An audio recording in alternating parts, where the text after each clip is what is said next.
A moment of celebration and community in Edmonton this weekend. Organizers are calling this the biggest drum dance in Edmonton's history. It happened at the Bent Arrow Traditional Healing Society. It was a time for food, laughter, togetherness, and of course, dancing. Things we all need in these difficult and uncertain times. And what a nice way to start our show tonight. Good evening. Welcome to Northbeat. I'm Megan Roberts in Edmonton. We have some good news tonight on the state of the fires in the North Slave region of the Northwest Territories. The Betchakon Yellowknife fire burning along Highway 3 and the Ingram Trail fire are both now classified as being held. That is a big step forward in the fight against these fires. But that does not mean people living in Yellowknife, Delo, and Deda can go home just yet. We will have more on what the plan is to get everyone home in just a moment. Natalie Pressman is standing by live in Calgary with those details. But first, we turn to Mike Westwick. He's a fire information officer with the government of the Northwest Territories. Mike, definitely some good news for residents of the North Slave today. Can you start by telling us exactly what it means when we say this fire is being held? Yeah, so when a fire is being held, it means that with the firefighting efforts which have been undertaken thus far and ongoing, as well as the prevailing and expected weather conditions, we do not expect the fire to grow significantly. Now, what it doesn't mean is under control. Under control is a higher degree of confidence that a fire won't grow. And, whereas being held means that there's continuous maintenance required to hold on to that at this point with this classification. Lots of fires do go from being held to being very active again. So it's great news, don't get me wrong. And it's great news that was hard fought over a long period of time. But this is still a situation where we have a lot of work to do, to work our way up that perimeter of 40 plus kilometers with a lot of hot spots. Still to deal with our frontline firefighters, and to then move in the Type 3 firefighters and military and to mop up behind them once they've knocked down those hot spots. Yeah, I mean, officials were seeming to suggest today that in order for us to go back, it needs to be it needs to be under control, not just being held. This is a huge fire. You mentioned hot spots. You've told us in the past it's burning really deep in the ground. How do you get a fire like that under control? So, what we'll want to do is continue to address those hot spots at the eastern perimeter in particular. That's our focus on that fire going forward. Those two big fingers to the north and the south of the Highway 3, we're going to keep working our way up there, knocking down those hot spots, and continuing to have people come in and mop up behind it. And this is, as we mentioned, a big fire, about 1,700 square kilometers. You talked about mopping up the hot spots in those fingers. Is that what contributes towards the status changing? Is it just those perimeters, or is it a bigger area that needs to be under control for that classification to change? No, again, being held isn't under control. It's very unlikely that we'll actually move that fire to an under control status in terms of wildfire.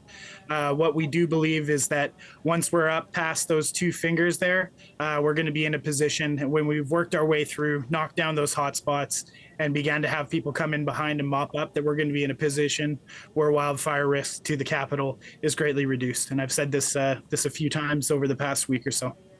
Okay. Is there any indication of how long that could take, or is it still kind of wait and see? We still got a fair bit of work ahead, and it's of course dependent on conditions, but every single day we're making progress, and we're going to continue to keep folks updated as we move forward.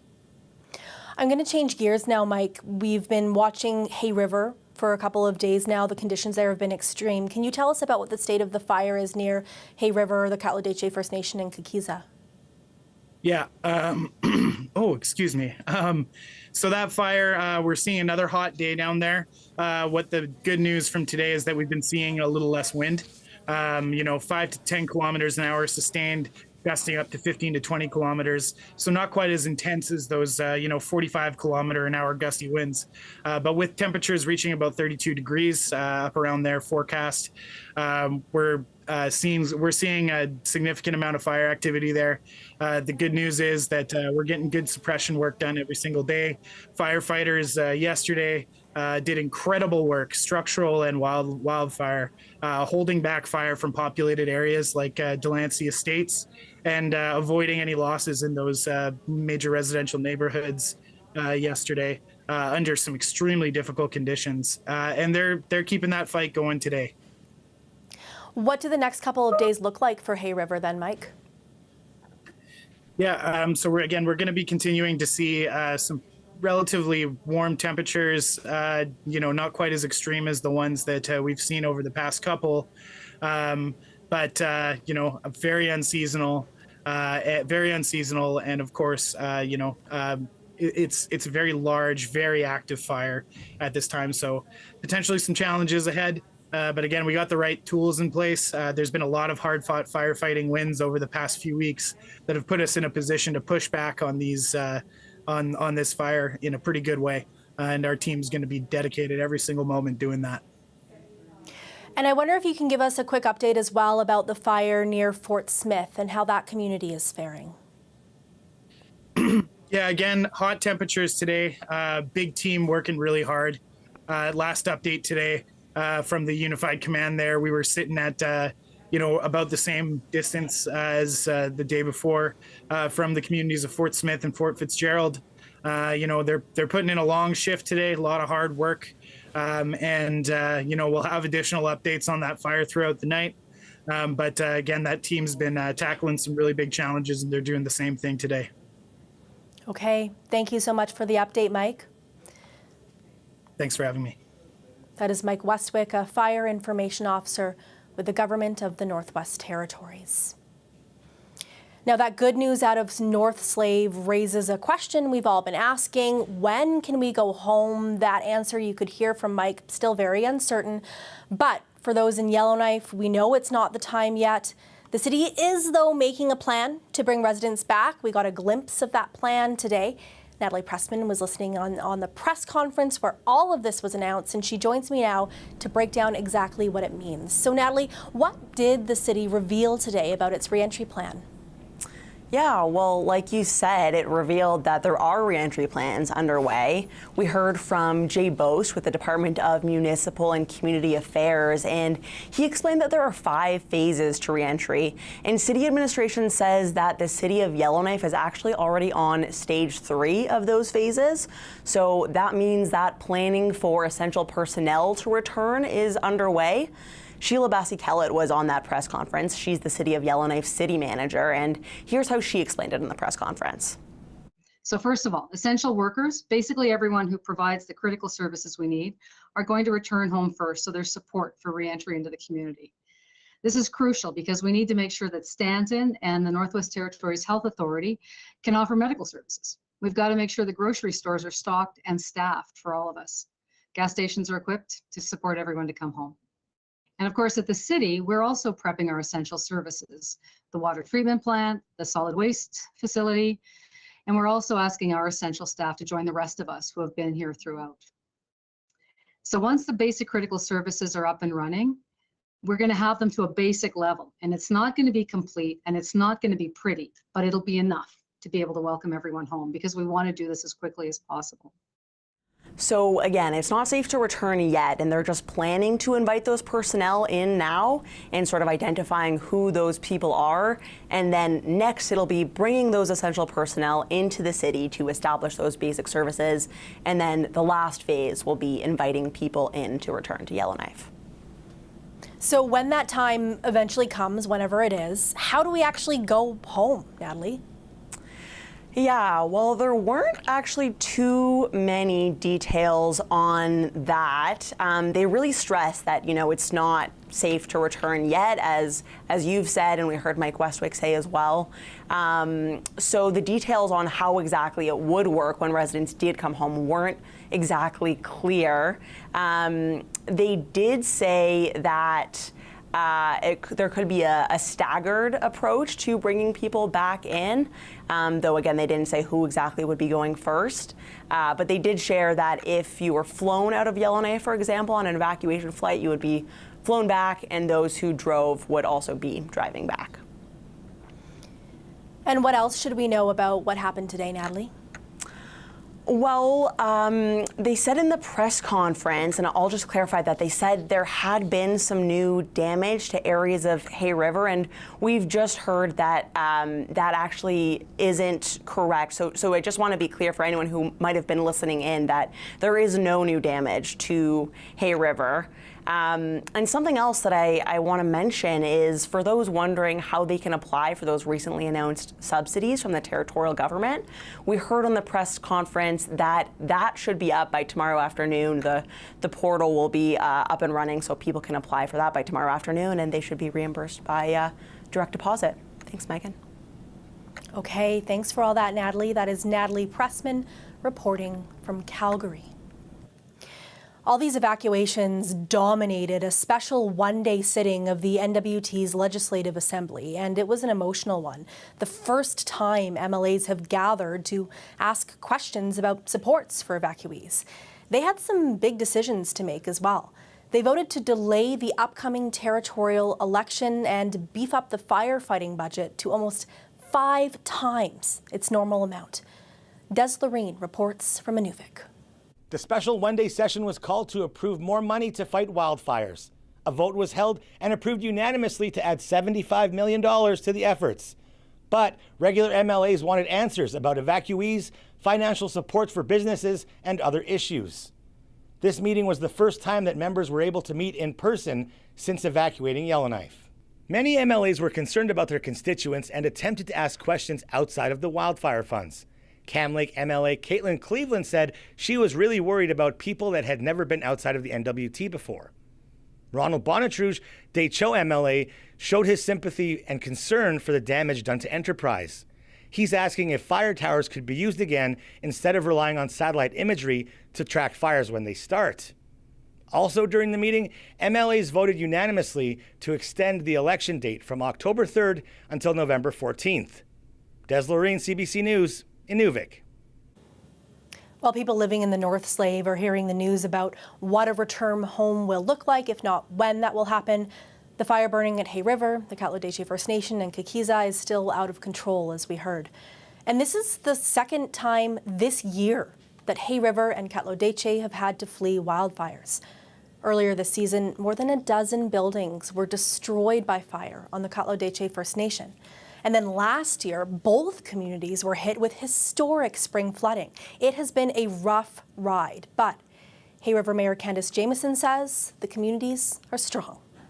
We're all probably have some form of PTSD, working through it, but if he brings you to it, he'll take you through it. And I have all the faith in the people of my community. They are amazing. They're stand up and they always look after each other. And so, again, we can't control. It certainly wasn't what we were what we were looking for, and we certainly didn't think we'd have to do it 3 months later again.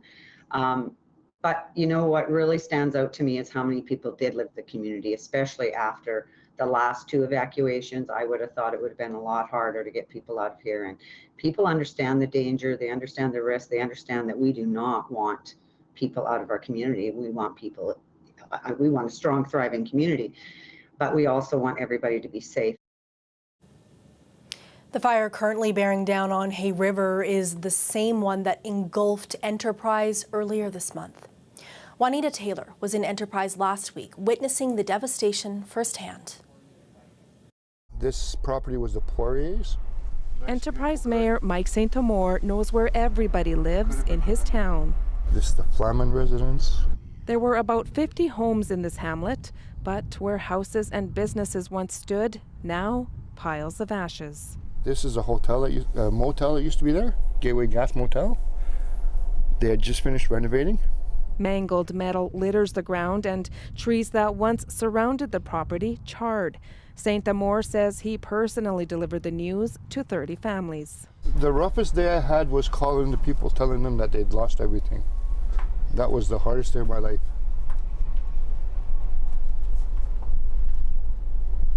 Still hurts. St. Amour is one of the lucky ones. That on the corner is my residence. His is one of about a dozen homes still standing after a ferocious wildfire tore through Enterprise on August 13th. All we could see is a big plume of smoke. I'll give you pictures of it, and it was coming this way. It's Grandma and Papa's house. Natasha Cleary, a mom of 6, left as soon as the alert came on her phone. The fire destroyed her home. It was very emotional. We both broke down and we cried, and I mean, the kids don't quite understand, but they felt it. Across the Decho Bridge, Cleary's mother is also taking refuge after losing her home. The reality is we lost 17 years of our life in that house and our memories. It just moved at an unbelievable pace. Fire officials say winds reached up to 80 kilometers that day. That was one of the craziest days that I've ever seen or even heard of in terms of fire management in the Northwest Territories. The situation so dangerous, fire crews had to be pulled out. St. Amour says his hamlet has been handling the aftermath on its own. Step up. Quit talking and start doing. People's lives here. He wants more support for his residents scattered across Alberta to help get by until they can return home. We're going to try and get them here before the snow falls. With help or not, we're going to rebuild. This is a really powerful fire that's been burning since the beginning of August. And since then, it's attacked highways, communications infrastructure, and homes. Now, as it approaches Hay Rivers Airport, the Coast Guard is on standby to get anyone left in the community out by water if necessary. Juanita Taylor, CBC News, Edmonton. Climate change is making fires across Canada's north more frequent and intense. But the smoke from those fires, well, it's driving climate change too. And in the Northwest Territories, fires are emitting huge amounts of carbon into the air. The CBC's Leanie Lambrink has that part of the story. 97 megatons. That's how much carbon fires across the NWT have emitted so far, according to a European atmospheric monitoring service. It's a big number. To put it into context, it's nearly 280 times more than what the territory emitted back in 2021. Northwest Territories has been contributing the most emissions to the Canada total.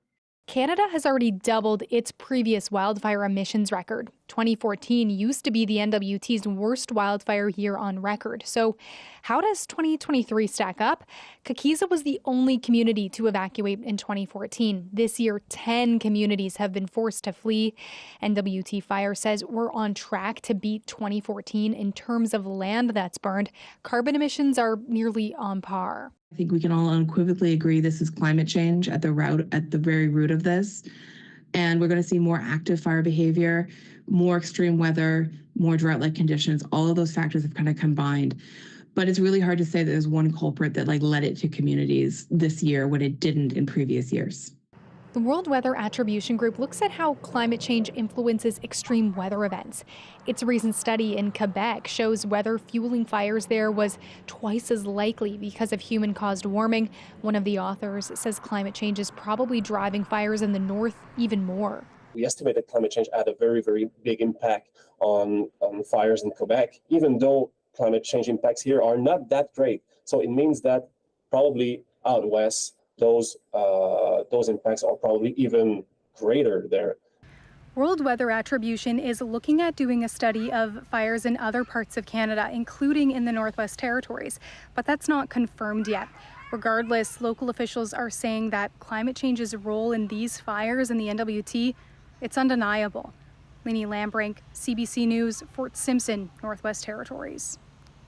I've asked that some milk be brought to you. Ma'am, do you think we'll get an answer today? I'm doing everything in my power. Mrs. Vanier, your husband would like to see you. Our borders will remain closed. But this is madness. The government doesn't understand the seriousness of the situation. All those people waiting, we are their only hope. We have to help them now. Their life is in danger. But then you won't be able to change Canada's immigration policy all alone. Mr. Kramer, your visa. This time you've got it. You remember me? Of course. Your mother was holding a baby. My sister, Anne.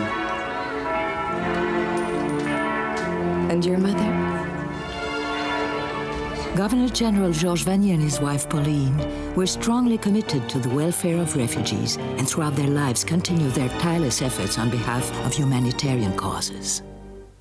A lot happens overnight. Hey, good morning, Heather. Hey, good morning. How are you today? We're ready to go when you need to know. Good morning. I'm Heather Hiscox. We begin with breaking news, what we're learning from.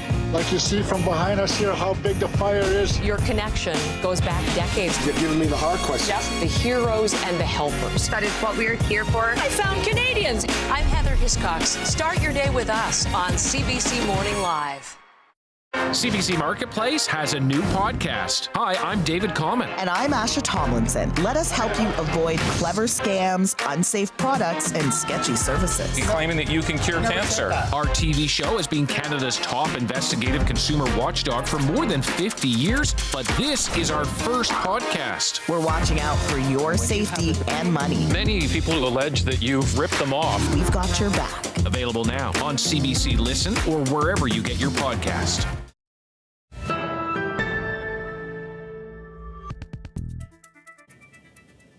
Nunavut students are either back in classrooms or they'll head back soon. But will there be enough teachers to greet them there? The CBC's Emily Hawes has the answer. Education Minister Pamela Gross says teaching positions are 91% filled, meaning there is a vacancy rate of about 9%. In a statement, the department says there were about 81 open positions as of August 23rd. That included 36 in the Kikitani region, 23 in the Kivalak, and 22 in the Kitikmut. Nunavut Teachers Association President Justin Matchett says he's happy it's better than last year, but it's still a shortage that could cause strain. But if all those vacancies are, say, located into one region of Nunavut, then we're going to have schools that are particularly understaffed, and we're going to hear from those teachers especially who are going to be overworked. Gross acknowledged there are difficulties with teacher recruitment, including a national teacher shortage, but said overall she believes her government is doing well. I'm so pleased that the government of Nunavut has a lot of recruitment plans in place in terms of securing teachers from across Canada, but we have a great program within our territory offered through the Nunavut Arctic College, and there are teachers coming out of that program yearly. At the start of this school year, 5 Nunavut schools are piloting full-day kindergarten. If that program goes well, Gross says she expects it to be phased in across the territory. She says she does not feel it'll be challenging to fill those positions if that happens. Matchett, however, said recruiting more teachers is always a concern. Emily Hawes, CBC News, Iqaluit. People from Rankin Inlet are asking community leaders and government to take homelessness more seriously. They're concerned that services are not reaching people most in need, and that too many families don't have a safe place to sleep with winter approaching. Jody Ningyocha has that story. Former Rankin Inlet resident Denise Ford has been living in Winnipeg for 3 years now. She purposely did not return to Rankin after a medical trip because she did not have permanent housing. Ford says too many people are in the same situation, and with winter coming, leaders need to take homelessness more seriously. This could work, and this could, help them relieve a little bit of stress for themselves, and instead of going place to place and struggling to try to find a place to sleep for the night in the winter time. Ford is urging people to advocate for homeless services, and she suggests making the old arena available for people to have a warm place to stay. She says the problem is more acute in smaller communities, as cities like Iqaluit, Cambridge Bay, and Rankin Inlet have shelters. But Minister of Family Services Margaret Nakashuk says there are resources available.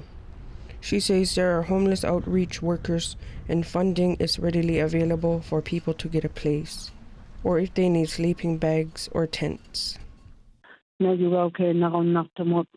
They put people into homes if need be, and in the winter or throughout the year, they have stuff ready for people in need, such as sleeping bags, small tents, and warm clothing. Nakashuk says the GN has provided $6 million so far to people coping with homelessness, and they're currently working on an agreement with Pond Inlet, Baker Lake, and Joe Haven to address the issue in our community. Jody Ningyocha, CBC News, Iqaluit. Weather forecasters say this week's weather in the Yukon will be wall-to-wall sunshine. Most communities broke weather records during the weekend. Normal temperatures this time of the year in the Yukon would be around 16 degrees. Now, you know it's a hot day when kids can handle that ice-cold water coming out of the water park in Whitehorse. Environment Canada says there's a massive high-pressure area over the Yukon and Western Canada that just refuses to leave. It's causing record warm temperatures across the Yukon. It even hit 31.4 degrees in Carmacks on Sunday. For yesterday, we broke almost all records in southern Yukon. Both Watson Lake and here in Whitehorse at the airport, we got above 30 degrees. And that's the latest that it's reached 30 degrees in southern Yukon. The last old record for Watson Lake was on the 19th, and for Whitehorse was on the 18th. So yesterday's heat was exceptional, and I think all told we broke 7 or 8 records throughout southern Yukon. Miller says June and July were also very warm.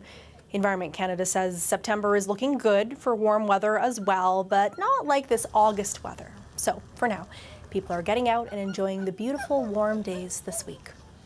Here's a look at the forecast across the north.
And that is Northbeat for tonight. Thank you for watching. We leave you with a look at another gathering of evacuees that happened this weekend, this time in Fort Providence, with Albert Canadian music behind the mic. I'm Megan Roberts in Edmonton. See you again tomorrow. We're walking hand in hand. The maiden wore a shining way.